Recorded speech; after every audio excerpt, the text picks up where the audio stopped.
السلام عليكم ورحمة الله وبركاته. الحمد لله رب العالمين والصلاة والسلام على أشرف الأنبياء والمرسلين وعلى آله وصحبه أجمعين. ثم أما بعد فأعوذ بالله من الشيطان الرجيم. إن هذا القرآن يهدي للتي هي أقوم ويبشر المؤمنين الذين يعملون الصالحات أن لهم أجرا عظيما وأن الذين لا يؤمنون بالآخرة أعتدنا لهم عذابا أليما. اللهم لا تجعلنا منهم. رب اشرح لي صدري ويسر لي أمري واحلل عقدة من لساني يفقه قولي. واللهم ثبتنا عند الموت بلا إله إلا الله. واللهم اجعلنا من الذين آمنوا وعملوا الصالحات وتواصوا بالحق وتواصوا بالصبر. آمين يا رب العالمين. Can everyone hear me clearly in the back? Can you guys hear me? Raise your hand if you cannot hear me. If you can't hear me. Okay, good. Nobody raised their hand. All right. I wanted to make this first session, inshallah ta'ala, and dedicate this one session to what I feel is one of the most pressing issues in the lives of Muslim youth, one that I have come to experience myself personally at one point in my life, and as I've had the opportunity to travel more recently and interact with many, many young people across the country, I'm noticing that it's not a program localized to one community or limited to one specific kind of person, but rather it's happening pretty much almost universally.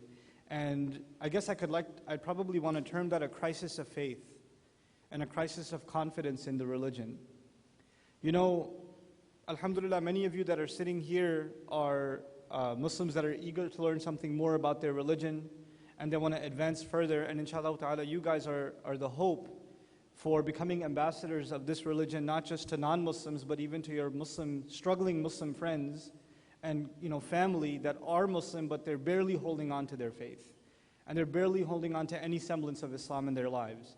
And you are, at this point, the only people, the only connection essentially that Allah has provided to them for Islam.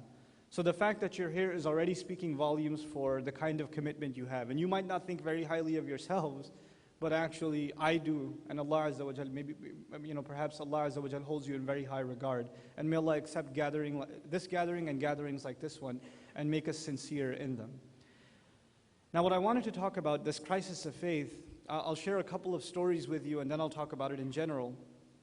The first story is from a couple of years ago. I was giving a khutbah in a city that I don't want to name, and at the end of the khutbah, a father came up to me and said, "I'd really like you to have lunch at our house. I want you to talk to my daughter."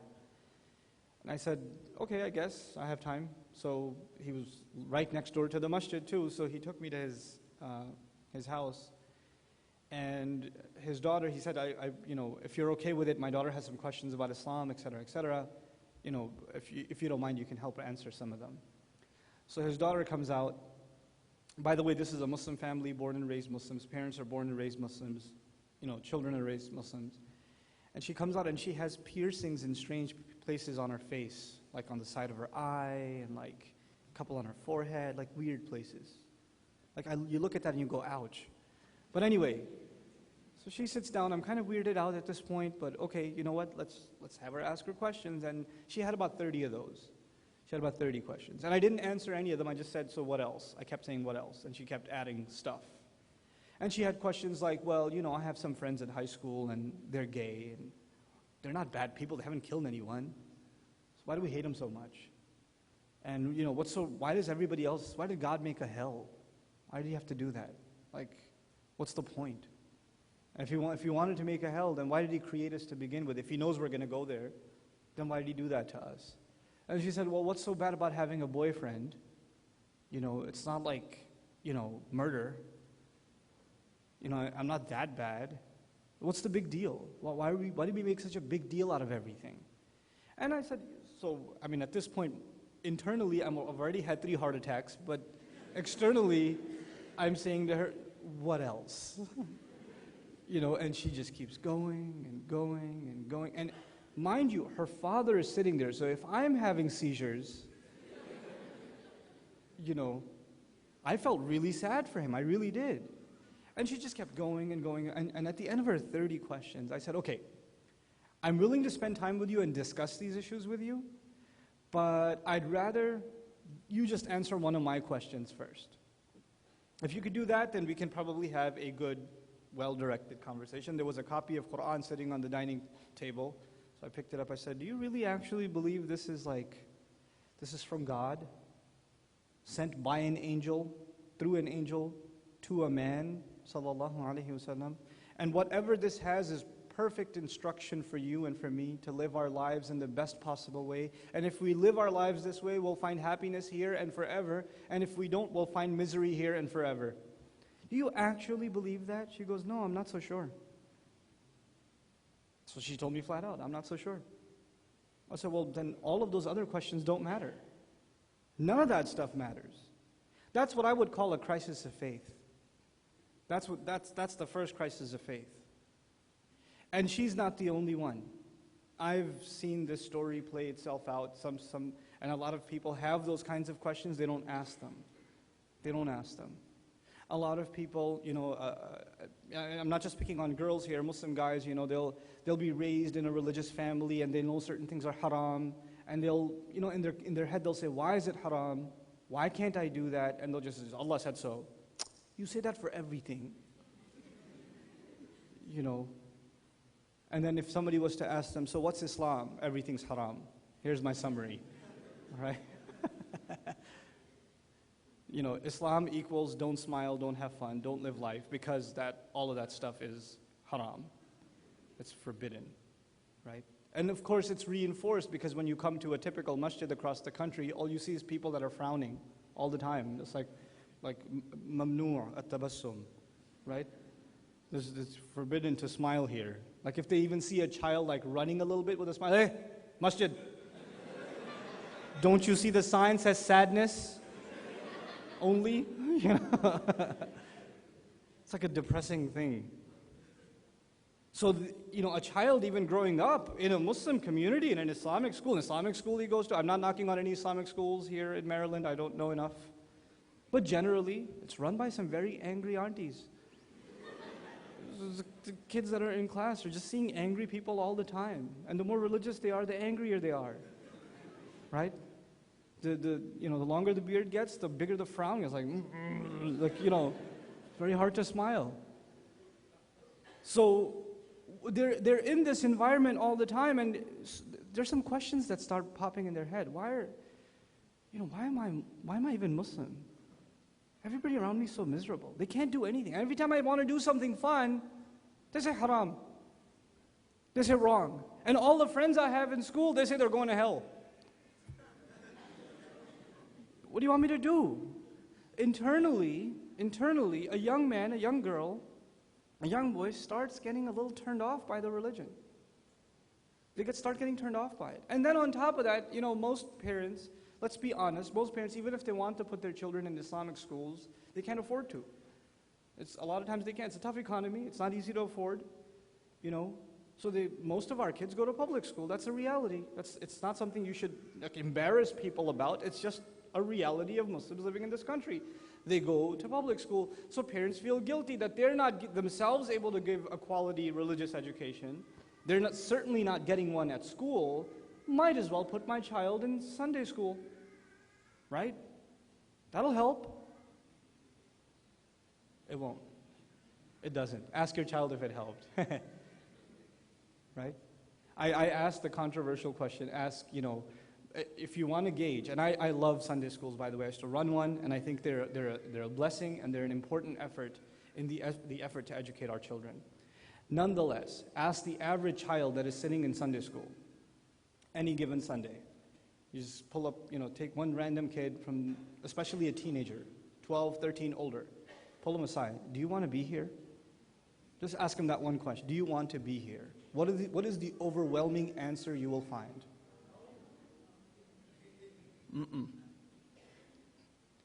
They've already served 5 days in prison at school. The prison for a child is behind a desk. And what do parents do? You need to serve some extra time. Here's a 6th day in prison. By definition, kids hate class. It's, when the bell rings for recess, you should look at, I used to be a teacher at a school, And one of the ways I would punish students if they were misbehaving is the bell for recess would ring, and I say, you can't leave yet. You have to finish 10 more problems. And you see all these kids sitting there. And as the bell rings, the temperature in their seats rises. And it hurts to stay inside your seat. And then they look outside the window and they see others entering the gates of paradise. You know? And they're like, oh, yeah. Can we go, please, please, please? Just anything but here. Anything but here. They hate being in a class. And what do? We stick them in another class. And when we stick them in another class, oh, at least it should be fun, right? No. Not going to be fun either. Somebody's going to come and they're going to, my second story now. My second story. This has actually happened in a Sunday school I used to be a part of. The class next to me was a bunch of teenage boys, or preteens, like 11 to 13, younger guys. Teacher walks in and says, today, children, I'm going to tell you the best story of all time. The best. Do you know what it is? This kid raised his hand. Yes, you can tell me what it is. Dragon Ball. This kid next to him goes, no, Yu-Gi-Oh, Yu Hakusho, something. This other kid goes, no, Naruto. And this other kid, and they start arguing with each other. No, that's the best story. No, that video game had the best storyline. And the sequel was even better because it went backwards in time. And the other one goes, no, did you see that movie? Oh my God, it was awesome. Have you seen the third season of this or that or the other? Oh my goodness, this argument breaks out in class. And the teacher standing there in shock, his jaw is dropped. He doesn't know what to do. Like, no. This is all wrong. I meant the story of Yusuf in the Quran. Because you know Allah Azza wa Jal says, نَحْنُ نَقُصُّ عَلَيْكَ أَحْسَنَ الْقَصَصِ كَمَا قَالَهُ سُبْحَانَهُ وَتَعَالَى. He said himself, we're narrating on to you, in fact, the best of all possible stories. This is a claim made by Allah. And so he was expecting the child who raised his hand to say, yes, I know the best of all stories. It's the story of Yusuf alayhi salam. Nobody said that. It wasn't even a contender. It wasn't even a contender. So he says, no, children, you're all wrong. The best story is the story of Yusuf. And the kids go, oh, I already know that one. Okay, yeah, sure, it's the best. Mm-hmm. Do you think they really believe it's the best? That's a crisis of faith right there. Allah said something.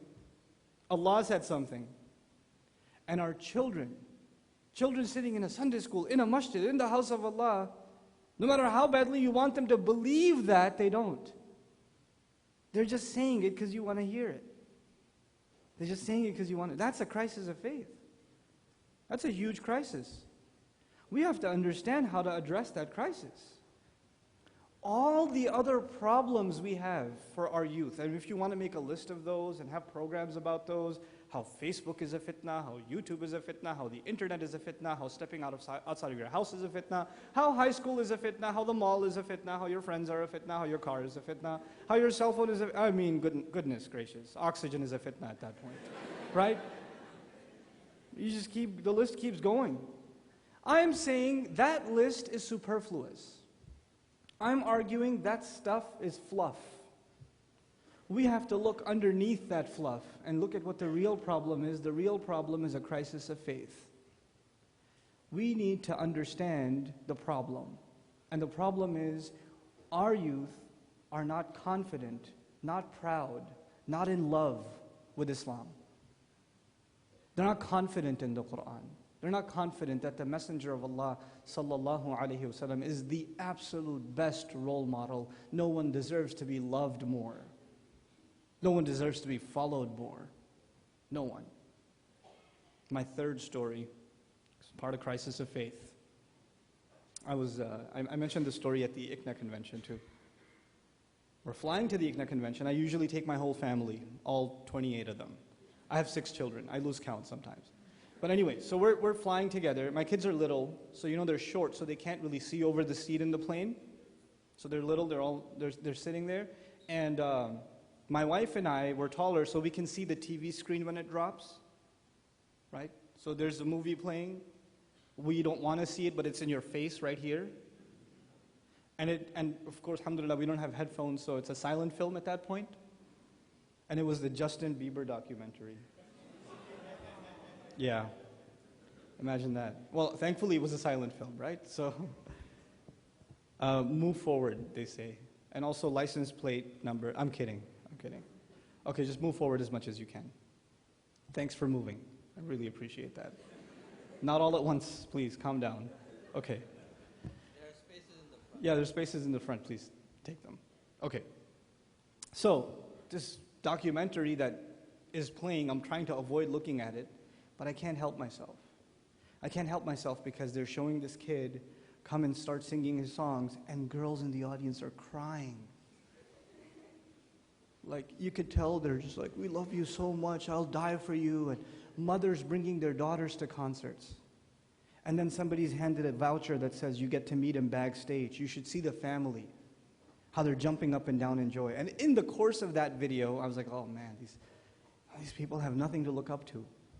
This is all they have to look up to. They're so happy at this. They're so happy at this. How sad a life can it be? And next clip, there's a Muslim girl. She's wearing a hijab. She's handed a voucher. You're going to get to meet Justin Bieber. And she's going around a tree, hugging it and going crazy. And she's not the only Muslim girl that would do that. She's not. Don't say, astaghfirullah, what kind of Muslim? That's the average Muslim girl. That's normal. Okay? So now we have a crisis, not just of faith, but some of the fruits of faith. What are some of the fruits of faith? The faith itself is you're convinced Islam is true, right? That's faith itself. You're convinced Islam is true. But beyond that, a step above that is you take pride in it. And a consequence of that is everything that is not Islam no longer appeals to you. Everything that contradicts Islam, you don't, not only are you not attracted to it, you feel sad for people who are. You look at it as something beneath you. Let me tell you what a great thing for Muslims would be. A point of pride for Muslims would be. Instead of a young Muslim man thinking, I can't do this, I can't do that, I can't do the other, everything is haram, look at my friends, they get to do this and that and the other. Instead of a Muslim girl who's going to high school and she's wearing hijab and everybody makes comments at her and pokes fun at her and says weird things to her. Or girls tell her, you look so ugly because of that thing on your head, etc., etc. And she's thinking in her head, you know, I wish I could be like those other girls. They get to do whatever they want. I can't do anything. I can't have any fun in life. The only thing that's keeping me from being happy is Islam. Wow, there's some huge transformation happening on this side. What is going on? Was it something I said? I'll wait. I'll wait for this Baltimore Revolution to be over. Take your time, take your time. What just happened? Oh, still trying to understand. Are you moving up? Now, the easier thing would be the people in the back just move up instead of everybody move up, but okay. Whatever works for you, inshallah. So, I didn't want to just mention the crisis of faith. I wanted to try to mention some of its solutions. How do you address the crisis of faith? It's easy to talk about a problem. It's hard to talk about solutions. It's hard. And I'm not going to, my disclaimer will be I don't claim to have answers, like absolute ones. I have some ideas. I'd like to share those ideas with you. These ideas are a result of discussions with scholars, with counselors, discussions with youth, that I feel, I don't want to give you kind of generic kinds of answers. I want to try to give you some kind of practical answers. Again, they may not be the absolute solution, but inshallah ta'ala, with your own discussions among yourselves, you'll come up with some better things. The first part of the solution is that we have to create a culture around strong friendship. Islamic, not even Islamic, identity itself, it revolves around who you hang out with, who you spend most of your time with, who you identify with. When you spend most of your time on a computer, you start taking on some of the qualities of the stuff you're reading and the stuff you're watching. It starts invading your thoughts. The kinds of people you spend time with, if they're studying Islam all the time, you'll want to study Islam too. If they're playing basketball all the time, you'll develop a habit for playing basketball also. If they're going to watch movies all the time, you're going to want to go to the movies too. Your environment has an effect on you. The people you surround yourself with has an effect on you. The Muslim community starting with the Muslim family and then evolving to the Muslim community, needs to actually have a campaign to ensure our young children are in the company of good role model older kids, like a big brother, big sister type thing. Like so when our girls are 12, 13, 14, when they're coming up in their ages, some of the more leading Muslim girls in our community that are 17, 18, 19, they're going to college, they're holding on to their religion, they're learning their deen. These girls are role models, they don't even know it. And our younger girls need to be spending time with these older girls. It's really important that they have someone to look up to that is strong in their deen, and they aspire to want to be like them. That's really important. The same goes for the guys. At a younger age, it's not like, what we do is we keep the little kids by themselves, we keep the big kids by themselves, and it doesn't work out. There needs to be a kind of mentorship happening at the community level, so that our younger boys are spending time with some of the older boys, especially the ones that are mature in their religion. And we have, mashallah, even though we don't have a lot of those, we have enough of those. We have enough young people that are mature in their religion. They really want to learn more about it, and they're good role models. They have youth, they have energy, they have health, they have good looks. They could go on any number of ways in their life, and they chose to submit themselves to Islam. That in and of itself is huge. That already makes them a role model. Whether they're ever grabbing a mic and speaking publicly or not doesn't matter. They're still role models, and we need to put them in that position. It does two things. One, it gives young people someone to look up to, and two, it gives older kids a sense of responsibility. It makes them realize that others have eyes on them, that they have to answer to a higher standard, because they set the tone for others. It gives them a sense of responsibility too. And that kind of mentorship thing needs to start happening when families start doing that and utilizing the community as a place where that kind of mentorship can happen. That's one suggestion. Another really important suggestion, and this is a long-term thing, is that we have to be able to have forums where our young people can talk about the real questions they have without being afraid of reactions from their parents or their imam or their scholar or the speaker. And the speaker should not be in a position to say, you are so wrong, what you said is so bad, you should make istighfar, go slaughter a goat and then come back, etc. We shouldn't put our youth in a position of them feeling intimidated to even want to be able to ask a question. We need to create a space, we need to create an environment where they feel comfortable enough to be able to ask certain kinds of questions. And I say this because of some experience. Muslim community, generally, we're very conservative people. We're very, we have certain expectations of ourselves, and we have expectations of our children, we have expectations of other Muslims.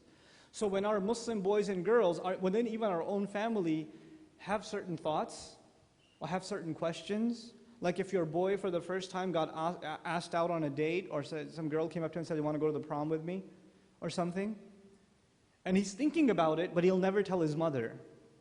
He's thinking about it, but he'll never tell his dad, because you know what's going to happen if he tells his dad, right? Inna lillahi wa inna ilayhi raji'un. That's what's going to happen, right? So he can't talk to his parents about this stuff, even though it's on his mind, and even though some stuff is on her mind, she can't talk to her parents, she can't talk to even the imam, because what's the imam going to do? And I don't know the imam here, so I'm speaking in general terms. The imam will give a khutbah next week. You know what the sister came and told me? They're afraid of being just called out. They're afraid of being called out. There needs to be a space where they can ask their questions. There needs to be a space where they can feel comfortable asking those questions. And there needs to be a training even among our du'at, our da'is. Training in how to answer those questions in a sensitive way.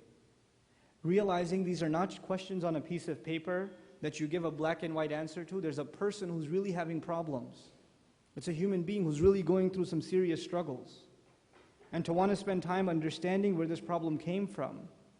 And the best way to try and help them. This is a training in and of itself. It's a training in and of itself. It's not black and white. Just telling our youth, this is wrong, you can't do it, isn't enough. You need to understand, why are they attracted towards that anyway? What led to that? How did they end up in that position? I'll tell you a story about a good friend of mine, Abdurrahman Murphy. He's coming into Maryland in a couple of weeks, I think. He used to be a youth director in Chicago. And when I saw his work in Chicago, I kind of forced him to move to Dallas with me. And alhamdulillah, he served as a youth director in Dallas for some time. And this is a huge masjid. I mean, there's like 1,000 people easily, I mean, on a Friday night at Jumu'ah. Like it's insanely big. 300, 400, 500 people regularly for Maghrib and Isha every day. Right? It's big, big community. Lots and lots of youth. Lots of youth. This is the first time they hired a youth director. And his announcement was, if you've got a problem, come to my office, we can talk about it. So this kind of offer has never been made to youth before. Come to my office, you can talk to me about whatever, it'll stay between us. He's a counselor. First week, I'm thinking about killing myself. I think I'm gay. I've committed the ultimate wrong act. What should I do? All kinds of crazy stuff. All kinds of crazy stuff. And when he first came into like 100 people just coming in one after the other, I think I left Islam. I don't think I'm Muslim anymore. All kinds of stuff. The first week he fell into serious depression, like I didn't realize how bad things are. And it's not that Dallas is crazy. It's not that. This is average. This is happening everywhere. But our youth don't have someone to talk to. They don't have someone to talk to. And that's really, and I'm saying I'm not even qualified. And for those of you that are activists, that want to serve Islam in some capacity, think a little outside the box. Yes, we need scholars. Yes, we need du'at. Yes, we need khatibs. Yes, we need speakers. But man, we need counselors really badly. We need people properly trained in psychology, both in the Western sense and the Islamic sense. We need these people. You know, we need teen counselors, mentors. We need marriage counselors, but that's another story. I just want to talk about the youth for now. We need leadership trainers, people that instill a sense of confidence and love in youth. This stuff is important. It's really important, you know? And this is, to me, these things come first. And when these things are in place, then Islamic education on top of that makes sense. It makes sense because the people that are trying to learn now are already convinced of what they should be learning. Our assumption for a long time has been if we give people knowledge, automatically they'll be convinced. It hasn't worked. It hasn't worked. Our kids will tell you about the life of the Prophet ﷺ. Kids that attend really good, and I've seen this happen, really intelligent children that are really good readers. Not Islamically, but just they're good readers. They get good grades in social studies, they get good grades in history, they get good grades in all these other reading subjects. You give them an Islamic studies textbook, they're going to read it, they're going to be really smart at understanding it, they'll get 100 on the test. But it still won't mean they've internalized any one of those principles. That just means they're good readers and they're good at taking tests. And they're going to get an award at the end of the school year for getting 100 on that test. That does not mean that they've internalized anything. Anything. That just means they're good at taking tests.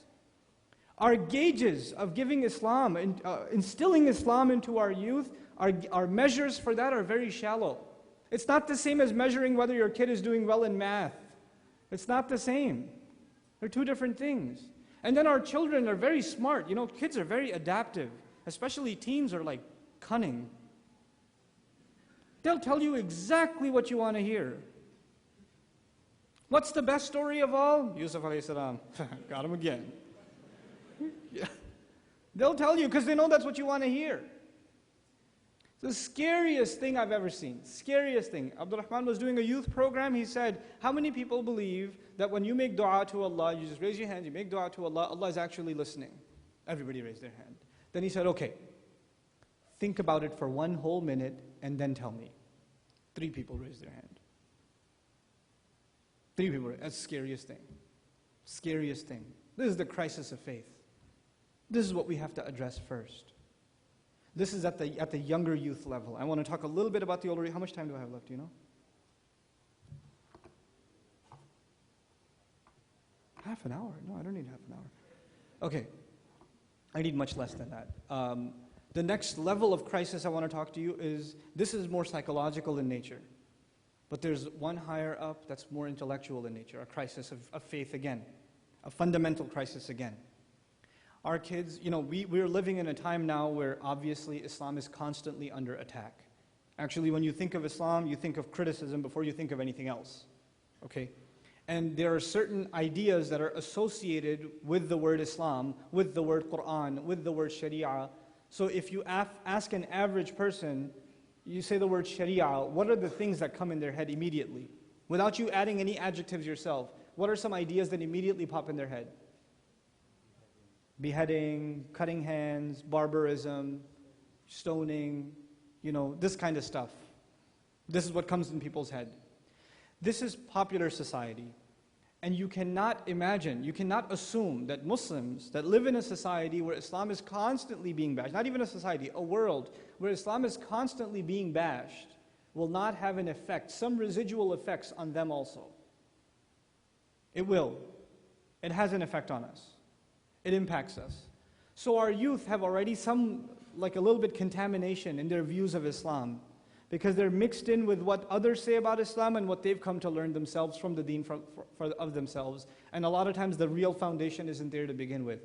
Then they go to college. And when they go to college, they already felt bad about looking Muslim, being weird, being different, being the guy that's being criticized all the time. And then they end up in philosophy 101.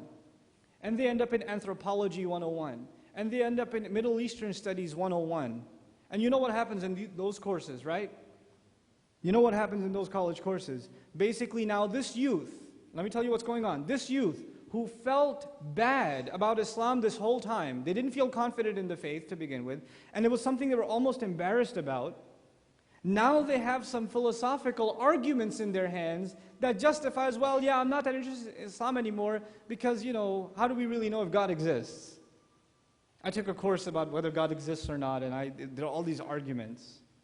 But the real problem isn't that they have new philosophical arguments. The real problem is they never had a real love and conviction and loyalty to Islam to begin with. These courses only made it easy for you to make an excuse. Hide behind the facade of an intellectual excuse. That's all it is. But they're being equipped with those excuses.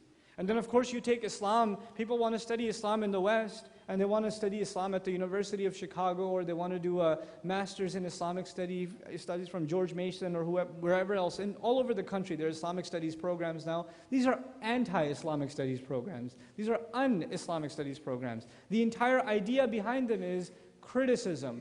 The religion you've learned to appreciate and love and admire your entire life, now you're going to do a master's degree. The entire time your teachers will constantly be doing one thing with Islam. What will that be? Criticism, criticism, criticism, criticism, criticism. You don't think that'll have an effect on you? You don't think that'll start messing with your head eventually? I met a friend who's doing a master's degree in Islamic studies at Harvard. And he told me he used to do, he was learning Islam in high school. He got really interested. He went to Syria and did some Arabic studies. When he came back, he said, I should learn more about Islam. So I decided to join the master's program at Harvard. So he joined. 1 semester into the program. 1 semester. The first semester was Introduction to Hadith. Sounds awesome. You know what the premise of the textbook was? The premise of the textbook was, the more sahih a hadith is, if it's muttafaqun alayh, if it's agreed upon by both Muslim and Bukhari, that just means the authors went out of their way to tell people that it's authentic. So the more authentic the Muslims say it is, actually that's the more fabricated it is. That was the premise of the course. That was the premise of the course. Introduction to Hadith. You take that for a semester, see what happens to you. Are we even equipped to handle that stuff? No. No, we're not. And I'm arguing that that's already happening. A good number of youth are in Islamic studies programs, and they're developing some very strange understandings of Islam. Very strange understandings of Islam. And these are going to be movers and shakers in the world. You think that these people that are on CNN, that come out, the Irshad Manjis of the world are weirdos? There's a whole army of them on the way. There's a whole slew of them on the way. You think that's wacky? You haven't seen anything yet. The real show is about to begin. We haven't equipped our own youth intellectually. Our Islamic schools should not be there to protect children from the world of kufr. Our Islamic schools are supposed to be, this is what you're going to find them saying about Allah's deen, and this is how we respond. So when you go out there, you're not there to answer their questions. You become the people that follow the nation of Ibrahim alayhi salam. He's not asked questions, he's the one asking the questions. He's not he's not shaken about his faith. He makes other people shaken about their false beliefs.